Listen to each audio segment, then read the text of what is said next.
Allah ya Akbar. Anak sekolah ni, anak lebar ni, accident ni. Duduk bawah kereta. Ya Allah ya Tuhan. Semangat kemudian kita tak pernah tahu tempat ni. Halo. Halo, kita ada kemalangan dekat Pembentang Kelompang, dekat Kubuk. Ya? Ya. Pematang Kelompang Haji Kudung. Selepas pada Kota Kuala Muda nak ke Kuala Muda.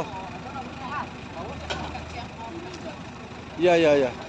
Ataupun you sat lagi you boleh hubungi 019 492 7184. 7184 Kamal. Ya.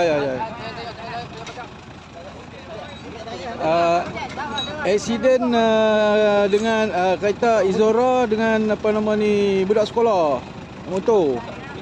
Ya. Keadaan mangsa masih di bawah kereta lagi, rasanya masih hidup. Cuma sekarang ni kita gunakan jentera padi. Peho. Jengkaut, kita gunakan jengkaut untuk angkat. Ya? Ya, kita perlukan ambulans saja. Sekarang ni kita gunakan jentera jengkaut untuk angkat kereta. Sian budak ni duduk bawah kereta. Okey, baik. Okey, baik.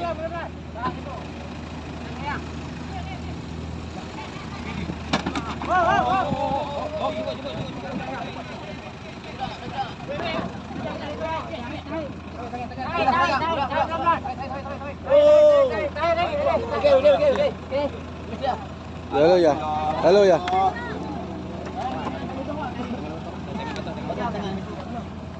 079.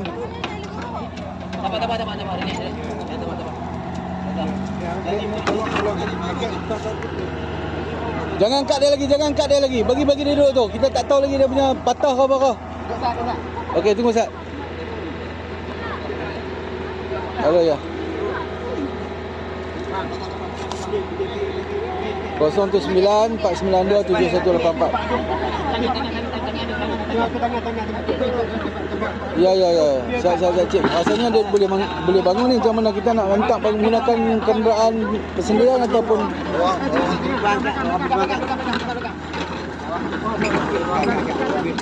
Okey, baik.